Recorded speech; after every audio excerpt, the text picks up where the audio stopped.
মেয়েটির নাম যমুনা। সে সাধারণ একটা ট্যাক্সি ড্রাইভার। বাবা মারা যাওয়ার পর থেকে সংসারের খরচ আর মায়ের চিকিৎসার জন্য সে এই পথ বেছে নিয়েছে। এতে অনেকেই অনেক কথা বলছে যে মেয়ে মানুষ গাড়ি চালানো ঠিক না, কিন্তু যমুনা কারো কথায় কান না দিয়ে প্রতিনিয়ত তার কাজ করে যাচ্ছে। এদিকে দেখা যায় তিনটা গুন্ডা, যারা কিনা কন্ট্রাক্ট কিলার, মানে টাকার বদলে মানুষ খুন করে, তাদের গাড়ি খারাপ হওয়ার জন্য নিজেদের ভিতরেই ঝগড়া করতে থাকে। কারণ এখন তাদের 1.5 ঘন্টার মধ্যে একটা জায়গায় পৌঁছাতে হবে আর একটা খুনও করতে হবে, যার দূরত্ব প্রায় 70 কিলোমিটার। এই হচ্ছে তাদের গ্যাং লিডার। মন ভরে মাল খাচ্ছে। তখন রানা মন্টুর কাছ থেকে ফোন নিয়ে একটা ট্যাক্সি বুক করার চেষ্টা করে, কিন্তু অনেক দূর হওয়ার কারণে কয়েকজন রিজেক্ট করে দেয়। কিন্তু সৌভাগ্যবশত যমুনা তাদের রিকোয়েস্ট অ্যাকসেপ্ট করে, কারণ যত দূর হবে ততই টাকা।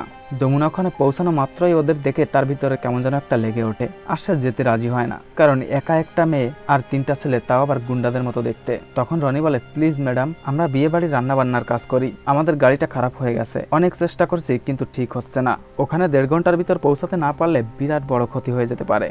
যমুনা শেষ পর্যন্ত ভেবে চিনতে রাজি হয়ে যায়। অন্যদিকে আমরা দেখতে পাই পুলিশ কন্ট্রোল রুমে সিসিটিভি ফুটেজ চেক করছে। এই গ্যাংয়েরই লোকজন মিলে গতকাল একটা লোক ও তার স্ত্রীকে নির্মমভাবে কুপিয়ে হত্যা করে আসছে। ইনি হলেন পুলিশের এসিপি সুভাষ। তারা অন্য একটা গুন্ডাকে ধরে নিয়ে আসছে। সে আগে এদের সাথেই কাজ করত, এখন অবশ্য ছেড়ে দিয়েছে। তার থেকে জিজ্ঞাসাবাদ করে মন্টুর নাম্বার নিয়ে নেয়। এদিকে কিছু দূর গিয়েই যমুনা গাড়ি থামায়। মন্টু জিজ্ঞেস করলে যমুনা বলে, স্যার, আপনারা শেয়ার টিপ বুক করেছেন, তাই আমি এই লোকটিকেও অ্যাকসেপ্ট করেছি। তারা চেক করে দেখে সত্যিই তো তাই। তাদের আর কিছু বলার থাকে না। তবে ছেলেটি গাড়িতে উঠলে মন্টু তাকে টাকা দিয়ে অন্য গাড়ি ঠিক করতে বলে, কারণ তারা এখন কাউকে বিশ্বাস করতে পারছে না। তবে ছেলেটা রাজি হয় না, তাই তাদের আপাতত কিছু করার থাকে না, বাধ্য হয়ে একসাথে যেতে হচ্ছে। এদিকে আমরা দেখতে পাই এমপির ছেলে জানতে পেরেছে তার বাবাকে কেউ একজন খুন করার সুপারি দিয়েছে, তাই বাবার সমস্ত প্রোগ্রাম ক্যান্সেল করে দিয়ে তারা সাবধান হয়ে যায়। এখানে যমুনা কিন্তু নিলিবিলি গাড়ি চালাচ্ছে, কিন্তু সে বুঝতে পারছে না তার পিছনে আসলে ভয়ঙ্কর গুন্ডারা বসে আছে। এরই মধ্যে যমুনার পাশের বাড়ির একটা আঙ্কেল সাহায্য চায়, কারণ তার গাড়ির ডিজেল ফুরিয়ে গেছে। সে জিজ্ঞেস করে, তোমার গাড়িতে কি এক্সট্রা ফুয়েল আছে? যমুনা বলছে, দাঁড়াও দিচ্ছি। তারপর সে পিছনে ডিজেল আনতে গেলে কিছু একটা জিনিসে তার হাত কেটে যায়। তাই সে ভালো করে খেয়াল করে দেখে বস্তার ভিতর তো রান্না বান্নার জিনিস নয়, ধারালো ধারালো অনেকগুলো অস্ত্র আছে। যমুনা খুব চিন্তার ভিতর পড়ে যায়। এরই মধ্যে আঙ্কেলের গাড়িটাও চলে গেছে, কিন্তু যমুনা কোনো সিন ক্রিয়েট না করে আবার গাড়ি চালানো শুরু করে। তার হাতের কাটা চিহ্ন দেখে পিছনে থাকা মন্টুর কেমন যেন একটু সন্দেহ হয়, কিন্তু যমুনা এমন ভাব করে যেন কিছুই হয়নি। একটু পরে পুলিশরা বিভিন্ন উপায়ে যমুনাকে কল করে বলে, তোমার পিছনে যারা আছে তারা কোনো সাধারণ মানুষ নয়, ওরা টাকার বদলে মানুষ খুন করে। তবে তুমি ভয় পেও না, আমরা তোমার 2 কিলোমিটারের আশেপাশেই আছি, তুমি অন্য কারোর সাথে কথা বলার অভিনয় করো, কোন রাস্তা দিয়ে সামনে এগোচ্ছ আর গাড়ির ভিতর কি কি হচ্ছে আমাদের জানাতে থাকো। যমুনা তার মায়ের সাথে কথা বলার অভিনয় করছিল, কিন্তু হঠাৎ গাড়িতে ধাক্কা লাগার কারণে লাউড স্পিকার অন হয়ে যায় আর পিছনে থাকা গুন্ডারা সব শুনে ফেলে। যমুনা এত সময় পুলিশের সাথে কথা বলছিল।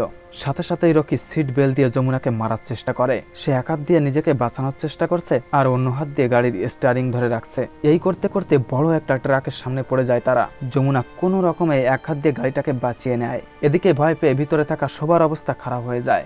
রকি তখন যমুনার গাড়ি কন্ট্রোলিং দেখে মুগ্ধ হয়ে যায়, বলে, তোকেই আমাদের চেন্নাই পৌঁছে দিতে হবে, তবে এরপর কোনো রকমের চালাকি করার সাথে সাথেই তোকে তো খুন করবই, সাথে তোর পরিবারকেও শেষ করব। তবে সমস্যা হলো ততক্ষণে পুলিশ তাদের ঘিরে ফেলছে। রাস্তার সামনে ও পিছনে চেক পোস্ট বসিয়ে রাখছে, কোনোভাবেই পার করা সম্ভব নয়। তাই রকি চিন্তা করে পুলিশদের মারা ছাড়া আর কোনো উপায় নেই। একটু পরে পুলিশটা যখন সামনে চলে আসে, যমুনা পুলিশদের বলে, স্যার, ইঞ্জিনটায় কেমন যেন ডিস্টার্ব দিচ্ছে। অফিসার গাড়ির ভিতর দেখে বলে, বাকি 3 জন কোথায়? যমুনা বলে, 3 জন কই স্যার, আমার গাড়িতে শুধুমাত্র একজনই ছিল। আসলে এটা রকির প্ল্যান। যমুনাকে কলে রেখে তারা কিছু দূর আগেই নেমে পড়ছে। যমুনার বাধ্য হয়ে মিথ্যা কথা বলতে হচ্ছে, কারণ কলের মাধ্যমে গুন্ডারা সব শুনছে। যমুনা যদি ওদের কথা মতো না চলে তাহলে তার পরিবারকেও শেষ করে দেবে ওরা। তবে যমুনা ইশারার মাধ্যমে কি যেন একটা বলতে চাইছে, কিন্তু পুলিশ সেটা বুঝতেছে না, উল্টে যমুনার উপরই রাগ দেখাচ্ছে। পুলিশরা যখন ফিরে যাচ্ছিল, রকি তখন পিছন দিয়ে এসে হাত কেটে দেয় আর অফিসারের বন্দুক নিয়ে যমুনার দিকে ধরে গাড়িটা নিয়ে পালিয়ে যায়। পরপরই অন্য 2 জন একজন বাইকারকে মেরে তার বাইকটা নিয়ে গাড়ির দিকে যাচ্ছে।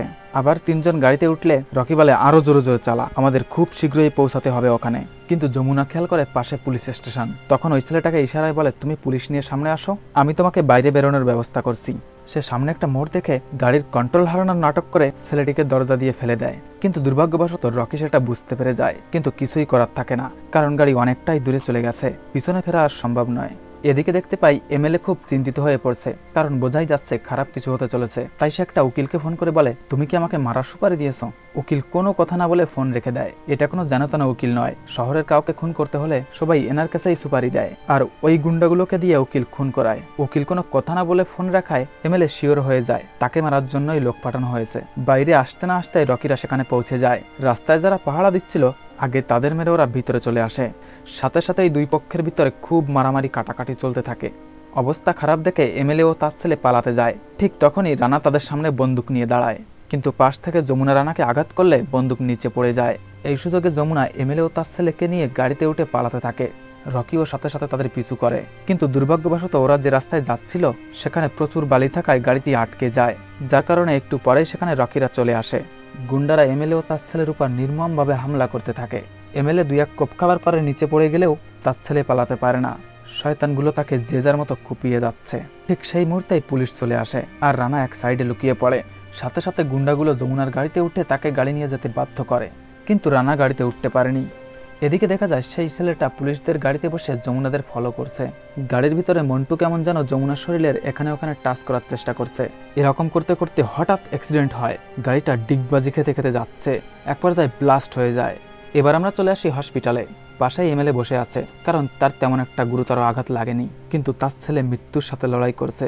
আর এদিকে যমুনা পুলিশের সাথে কথা বলছে। আপনাদের সবার মনে প্রশ্ন আসতে পারে, যমুনা তো মারা গেছিল, তাহলে এখানে কি করে আসলো, তাই না? আসলে গাড়িটা যখন ডিগবাজি খাচ্ছিল হঠাৎ করে দরজা ভেঙে যায় আর গাড়ি ব্লাস্ট হবার আগেই যমুনা বেরিয়ে যায়। তবে রকিরা সবাই মারা যায়। এমএলএ তখন পুলিশদের ডেকে বলে, তদন্ত করে দেখো ওই উকিল এইসব মার্ডারের সুপারি নেওয়া দেওয়া করে, ওকে আগে গ্রেপ্তার করো। আর এদিকে ওই ছেলেটি যমুনাকে বলে, গাড়িতে 3টা গুন্ডা ছিল, তাহলে পুলিশ 2জনের কথা বলছে কেন? আরেকজন কোথায়? যমুনা বলে, 2জনই তো ছিল। এই শুনে ছেলেটি অবাক হয়ে যায়। আসলে আমিও অবাক হয়ে গেছিলাম।